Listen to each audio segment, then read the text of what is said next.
Вот так Бахтияр Мусаев включает свет в своем доме в массиве Лавровое поле в Ялте, протягивая провод от автомобильного генератора.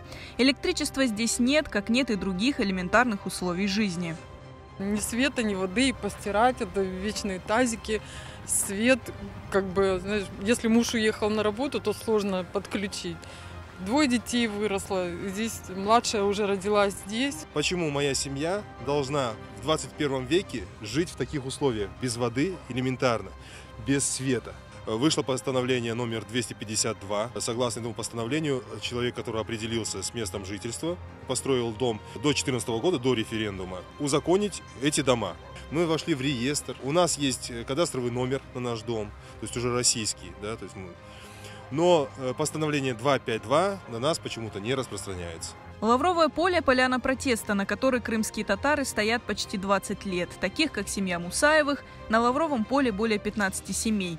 Это те, кто фактически здесь проживает. Всего же на поляне числится 130 семей. Бывшая действующая власть нам предложила эту поляну как альтернативную землю, чтобы мы освободили поляну протеста в районе поселка Коцевели. Мы перешли, начали обустраиваться, сдали все документы, отбили границы всех участков.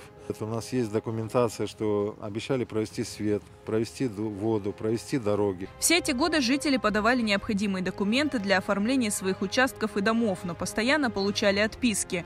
Не раз на поляне протеста происходили беспорядки, постройки сносили.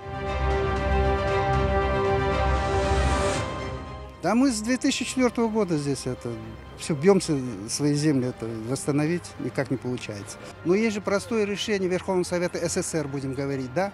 Вернуть народ, дать им возможность здесь обосноваться на этих своих родных землях. В этом доме с 2003 года я живу без каких-нибудь условий, греюсь газовой плитой.